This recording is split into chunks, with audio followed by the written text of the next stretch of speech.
విశాఖ జిల్లా పెందుర్తి నియోజకవర్గం పరిధిలోని నరవ రహదారి కష్టాలకు విముక్తి కల్పిస్తామని స్థానిక ఎమ్మెల్యే పంచకర్ల రమేష్ బాబు హామీ ఇచ్చారు. అధికారులతో కలిసి గోపాలపట్నం కొత్తపాలెం మీదుగా సబ్బవరం వెళ్లే రహదారి మార్గాన్ని సందర్శించిన ఎమ్మెల్యే అక్కడి సమస్యలపై ఆరా తీశారు. ప్రజలతో మాట్లాడి రహదారి కష్టాల గురించి అడిగి తెలుసుకున్నారు. ఈ సందర్భంగా ఎమ్మెల్యే మాట్లాడుతూ నర్వా రహదారిపై పశ్చిమ ఎమ్మెల్యే గణబాబుతో చర్చించి శాశ్వత పరిష్కారానికి చర్యలు చేపడతామని స్పష్టం చేశారు. ముఖ్యంగా ఆక్రమణలు తొలగించి రోడ్డు కాలువలు నిర్మిస్తామని తెలిపారు. ప్రజలు కూడా సహకరించాలని కోరారు. కాగా నర్వా లోతట్టు ప్రాంతాల్లో ఉన్న డ్రైనేజీలను తక్షణమే క్లియర్ చేయాలని అధికారులను ఆదేశించారు. మొన్న కురిసిన భారీ వర్షాలకి చాలా ప్రాంతాలు రోడ్ల మీద కానీ ఇళ్లలో కానీ మరి ముఖ్యంగా ఈ ప్రాంతంలో నీరు చేరటం, ఒక 4 అడుగుల రోడ్డు మీద నీరు ప్రవహించడం అనేది ఎందుకు జరిగింది అని చెప్పి మొన్న నేను ఊళ్ళో లేను, మొన్న మా ఎమ్మెల్యే గణబాబు గారు విజిట్ చేశారు.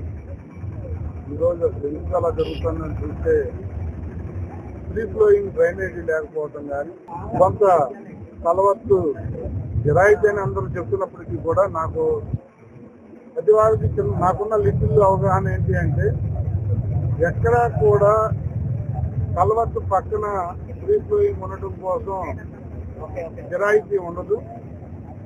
కిరాయితీ ఆ పక్కన ఈ పక్కన ఉండొచ్చు కానీ మొత్తం కిరాయితీ అని నేనైతే అనుకోవట్లేదు. ఒకవేళ కిరాయితీ అయినా కొంతవరకు మేఘాది గేటకి కానీ కొంతవరకు ఇది ఎయిర్పోర్ట్ వైపు రైల్వే ట్రాక్ పక్కకు కానీ ట్రైన్ అనేది ఏర్పాటు చేసుకోవాలా. ఇల్లు కట్టుకుని రోడ్డు వరకు ర్యాంప్ చేసుకోవటం, రోడ్డును ఆక్రమించడం, ఫ్రీ ఫ్లోయింగ్ వెళ్ళే వాటర్ని మూసేసి ఆక్రమించుకోవడం అనేది తగ్గాల. ప్రజలకు కూడా చైతన్యం కావాలి. నా పక్కవాడు చేశాడు, లేదా నాకు కావాల్సిన వాడు చేశాడు, నా పార్టీ వాడు చేశాడు అనే ఇలాంటి ఆలోచనలు మాని ప్రభుత్వానికి ప్రజలు కూడా సహకరిస్తే అధికారులు కూడా వారి పనులు చేసుకెళ్తారు. దయచేసి ప్రజల్లో కూడా చైతన్యం రావాలని చెప్పి కోరుకుంటూ తప్పకుండా భవిష్యత్తులో ఈ ప్రాంతంలో మళ్ళీ ఇలాంటి కార్యక్రమాలు గుంపు కార్యక్రమాలు జరగకుండా చర్యలు తీసుకుంటామని మాత్రం